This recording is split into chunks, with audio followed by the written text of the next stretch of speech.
It's 12 midnight in South Africa, 11 p.m. in Algiers, and it's 10 p.m. here in Accra. And this is News at 10. It's live on News Up here at this hour in Kanda. We're streaming live on Facebook and on 3news.com. Also, you can hear us live all across the world on 3news.com and on DSTV channel 279. My name is Alfredo Kanse. Let's make now the headlines that made the news throughout the day.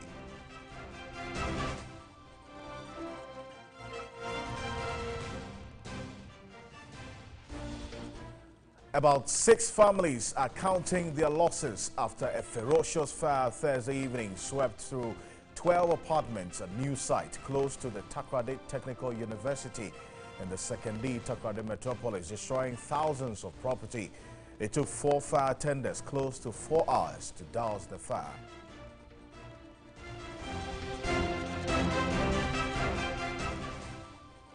The coalition of textile workers in Ghana have given government a 1-month ultimatum to respond to their petition on a roadmap clamping down on pirated textile in the country.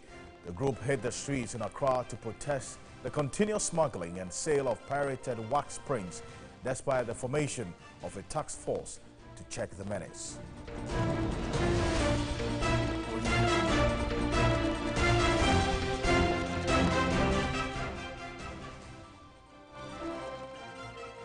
The Ghana National Fire Service is to seek legal advice from the Attorney General regarding a court ruling on Thursday ordering the reinstatement of 2 officers who were sacked in 2014 for getting pregnant while in the service. The acting chief fire officer, Eko Blangsing, says he has instructed his legal team to take up the matter.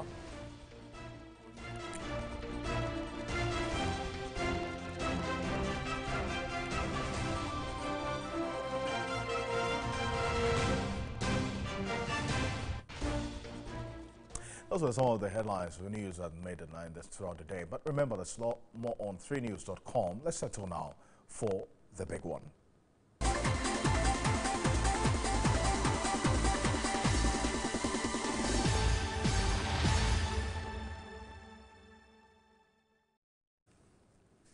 And now, the coalition of textile workers in Ghana that has given government a 1-month ultimatum to respond to their petition on a roadmap in clamping down on pirated textiles in the country. The group hit the streets in Accra to protest the continuous smuggling and sale of pirated wax prints, despite the formation of a task force to check the menace. The demonstrators, who were drawn from GTP, ATL and Printex, were clad in black with red arm and neck bands. They held placards with inscriptions, "Nanado textile companies are dying, save us. Seize and burn pirated textiles. Save existing factories before one destroys one factory. This is not a change we voted for," among others. Our message is very simple. There's an anti-piracy task force, which the companies together with government formed during 2010. And then its line of operation was that they should go to the sales points and the marketplaces to identify the pirated products and then seize them and get the people arrested and take them through the due process of the law. Already you have immigration officers, you have the security agencies who are manning the borders already, and they have their representative on the task force. So let the task force continue with its activities. The procession, which ended at the former Accra House of Old Park, began from the Obras Court to Adabraka and then the Central Business District. At the House Park, spokesperson of the coalition, Michael Anglagman, lamented what they described as government's minimal interest in addressing their plight. The group has given government a 1-month ultimatum to respond to their concerns or they return to the streets. We would address the issues raised, and then you would hear from us. How soon should we be expecting that? Within 1 week. Receiving the petition on behalf of the Minister for Trade and Industry, Chief Director of the Ministry, Paddy Ajrako, assured the workers of a response in 7 days. According to the coalition, the textile industry, which once employed over 300,000, now employs 30,000 people. Well, so in responding to these concerns by the textile workers who hit the streets, Deputy Trade Minister Carlos Ahenkorah spoke to me on News 360 earlier.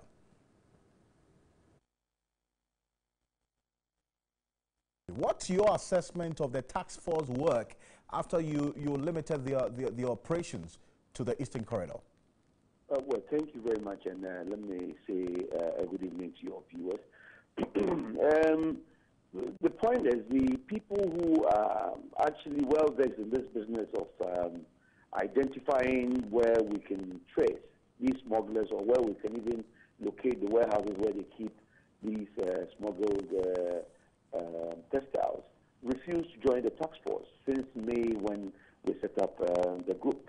And for me, it's very disheartening, because the fact is, we see it as a national exercise. It's not an exercise for just textile workers. It's a national exercise which we are adopting to ensure the finality of this canker. And unfortunately, these textile workers think that they would have to dictate the pace, or they would have to determine what has to be done. I get the point, Mr. Ahenkorah. What I'm trying to find out from you is what your assessment of the work of the task force is after you limited its work or its operations to the Eastern Corridor. That's what I said, that because they refused to attend the meetings, or they refused to attend the task force, the only money to arrest only about 270 bills of cloth so far. So it tells you that they could have even done better if these guys decided to join them. I see. Even though now that the task force is there, the immigration is there, the other security agencies are at the border, you still have our border still porous, because even though they're operating there, these fake textiles or pirated textiles still find its way onto the market. Shouldn't we be looking at a two-pronged approach where you're dealing with it at the roots, but also tackling the situation at the markets, where that's the end point of these pirated textiles? So I'm happy that you have identified that all these people you mentioned are at the borders, that will still have these things coming into the country. It means that we will need a third force to ensure, or to help us curtail some of these porous nature of our borders, and see how we can stop them. But that notwithstanding, we do not restrict their activity only to the borders, because these smugglers, when they bring the cloths in, they don't keep them on the market, or they don't take them straight to the market. They take them to their warehouses and distribute them from there.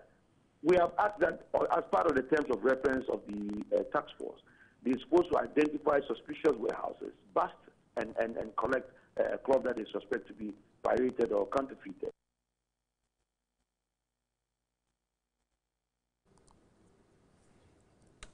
All right, so that's Carlos Ahenkorah there. He is the Deputy Trade and Industry Minister there, responding to the concerns that these workers of some textile companies who hit the streets earlier today were raising. I have been joined on the telephone by the General Secretary of the Secretary General of the Textile Workers Union, also the Ghana Federation of Labour as well, Abraham Kumseng. Mr. Kumseng, thank you very much for your time. Good evening to you. Now, the Deputy Trade Minister was making the point earlier in that interview I had with him that even though they set up the task force to deal with this issue, you've refused to complement their work, as in also getting your members to be on the task force. You see, I don't know what this honorable man is trying to do. It's unfortunate that he continues to, say untruth. Why is it that the manufacturers or the unions are not prepared to join the task force? The task force has terms of reference that guide their activities. And since it was set up in 2010, the guidelines did not restrict the operations to only the point of entry. After all, the task force is dominated by civilians. They are 17-member task force. And it's only two people who are the police and the customs, two.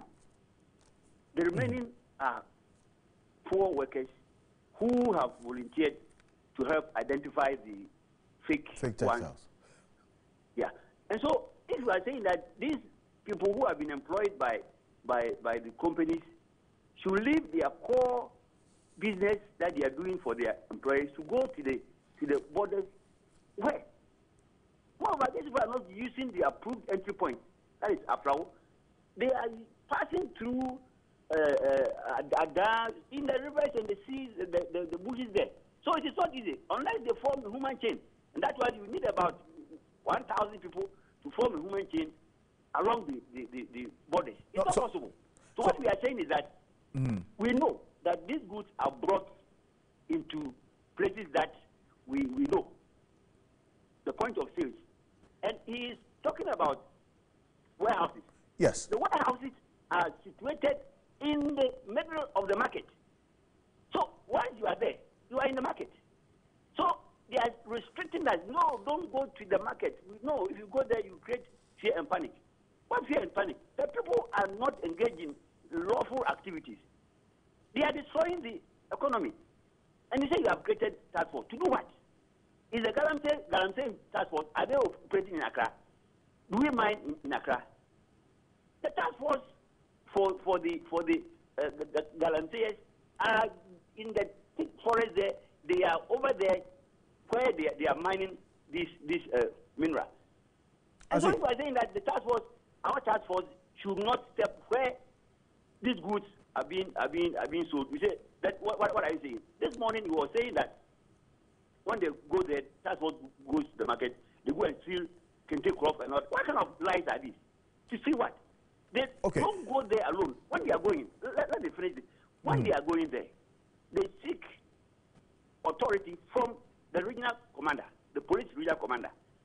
And by law, that's why they say that the task force should be accompanied by a senior police officer, DSP rank and above, with his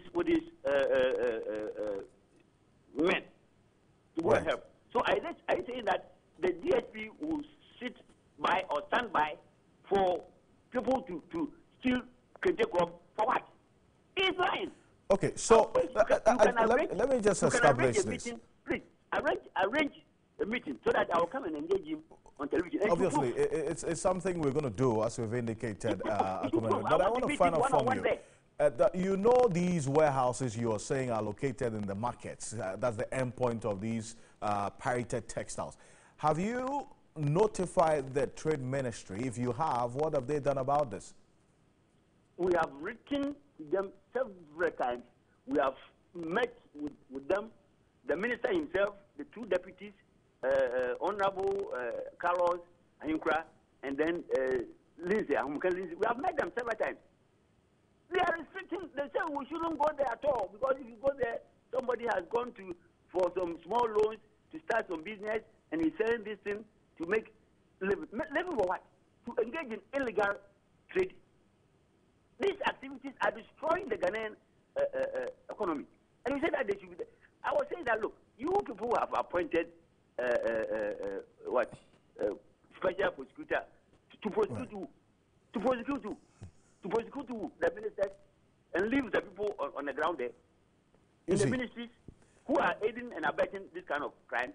Well, what crime are they? Is a private special prosecutor? What is he going to do? What is he going to do there? But I mean, if you have evidence against the ministry, as you are alleging, we cannot prove that. You have the evidence. You would want to petition the special prosecutor for that. I mean, we cannot independently confirm these allegations you make against the ministry. But if you do have the evidence, you can petition the special prosecutor, and that's why he's there. He can hear your concerns and then follow it up for you. The cash for seat, we will do that. We will do that. We are going to petition the special prosecutor. And look, this demonstration that today you will say, why should the boys? There is going to be more. After the 1 month, I wasn't part of it. They are going to. The workers now see that their jobs are on the line. Their jobs are threatened. So they won't sit down for any minister to do politics with their future. They are going to come almost every day. Today you heard one of the guys saying that they will save money, their small salary that they are taking, they will keep it and make sure they will use it to fight their cause. Why? I see. Are you Ghanaians. Okay. We are not pedestrians or spectators or whatever. We are citizens, and they are going to. We will give them our moral support, and they will work to change this kind of things that they are doing at the ministry there. Thank you, Mr. Abraham Kozen. He is the Secretary General of the Ghana Federation of Labour. They're still live here on News at 10. Coming to you live on News Up here at this. I'll be back shortly after this break with some more news to stay.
Welcome back to News at 10. Now, the Civil Service says it has begun a series of activities aimed at rebranding and repositioning the service to promote efficiency. At performance agreement and award ceremony in Accra, head of the service, Nana Jokum Jamina, noted the rebranding agenda will enable the service regain a positive image to facilitate the country's socio-economic goals.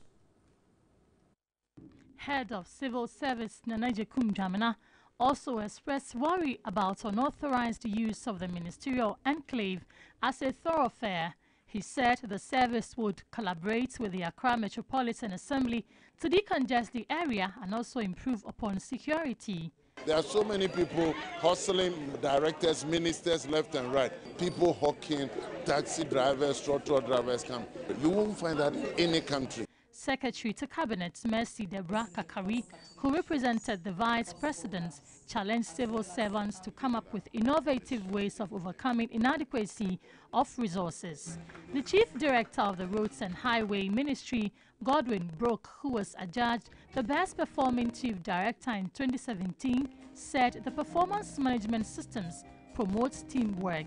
May we as Chief Directors continue to collaborate and support each other to deliver the services required to attain the goals set out for our national development agenda. Other speakers at the event agreed regular training would equip civil servants with relevant competencies for efficient performance of their duties. The performance contract for the year was signed by ministers and their chief directors.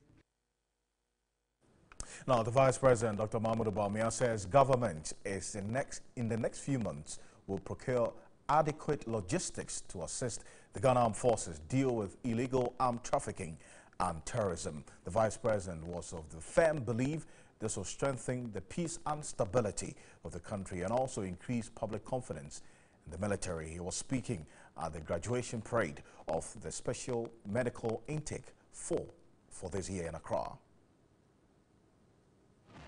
In all, 114 officers joined the medical corps of the military. Civil medical doctors, 4 dental officers, and 33 general nurses. 10 had training ophthalmology, 8 lab technicians, and 4 public health officers also joined the military. These officers are expected to assist senior medical doctors at the 37 military hospital, including other allied health posts.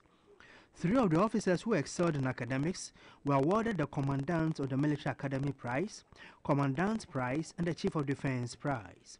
Vice President Dr. Mahmoud Bawumia praised the diligence and hard work of the newly recruits into the military setup. He assured the military of government's resolve to provide adequate logistics to deal with terrorism. Well accommodated.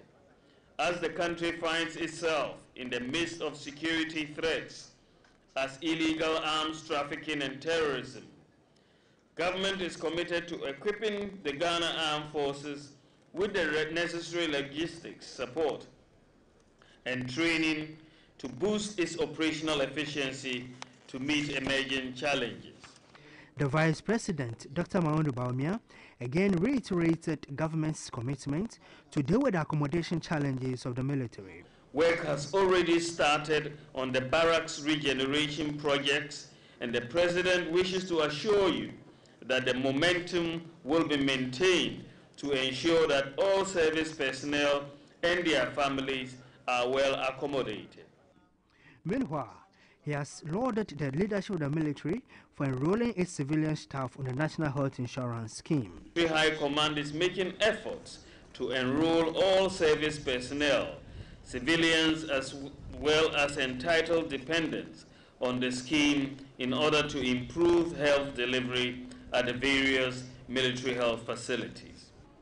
Earlier, the Vice President, Dr. Mahmoud Bawumia, inspected a Guard of Honor mounted.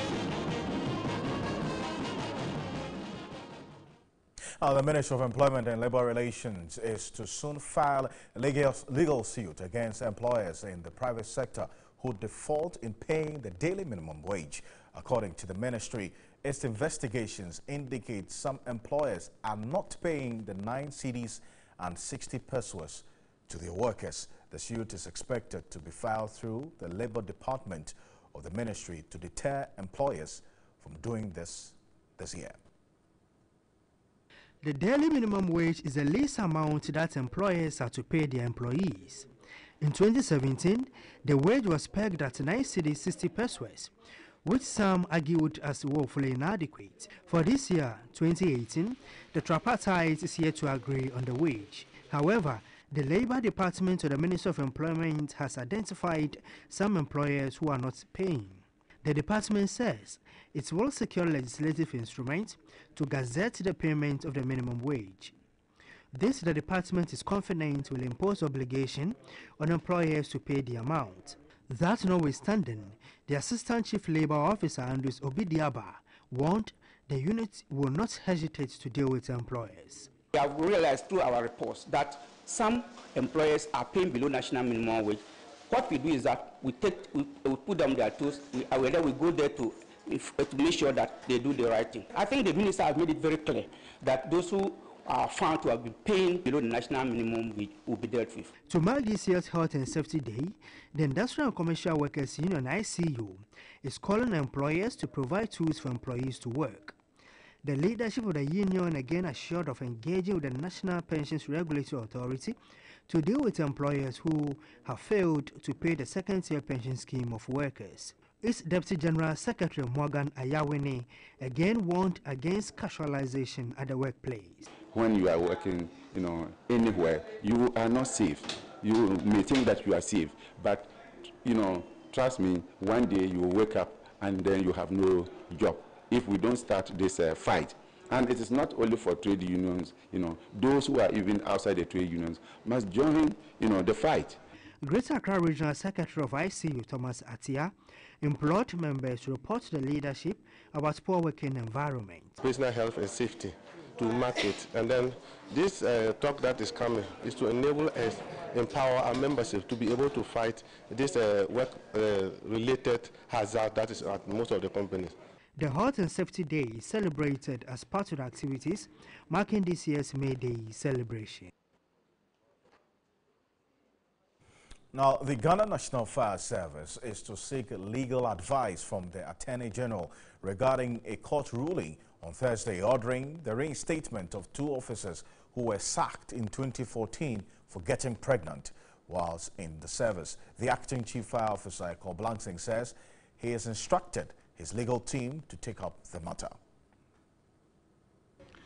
On Thursday, the Human Rights Division of the Accra High Court ordered the Ghana National Fire Service to reinstate 2 of its female officers dismissed for getting pregnant within 3 years of their enlistment. The service was also ordered to pay the 2 officers a total sum of 100,000 Ghana cedis and also pay all their salaries and benefits due them during the entire period they were sacked. The 2 fire officers were dismissed in 2014 after being discovered that they had taken seed within the first 3 years after joining the service, contrary to the service's condition of service. When asked whether the service will comply with the orders of the court, the acting chief fire officer, Eko Blangsing, said his lawyers will handle the matter. This thing resides in my legal officer. He has got the brief on that. So I have directed him that he should answer those queries. But we are seeing how best we can address the situation. It is before my legal officer and the Attorney General. I cannot say anything of the sort. The Commission on Human Rights and Administrative Justice, CHRAJ, has said it would sue the Ghana Fire Service again if it fails to reinstate the 2 female officers. Meanwhile, a 5-day management course has been organized for 60 fire officers. The course was aimed at improving their professional competence at the management level. Participants were taken through incident command system, fire investigation, and contingency preparedness. Trade Minister Alan Kyerematen is confident the ratification of the Africa Free Trade Agreement would help expand opportunities for the export of value-added products by manufacturers and business executives, which would enhance the country's export earnings. The implementation of this agreement will significantly expand opportunities for exports, value-added exports by Ghanaian and business executives, and indeed it will also enhance our export revenue earnings. Thirdly, it is worth noting, Mr. Speaker, that Ghana has made a formal offer to host the Secretariat of the Continental African Free Trade Area. And in this regard,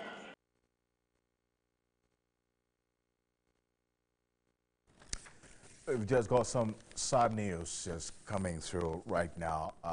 The High Life great Joel Aka has passed on.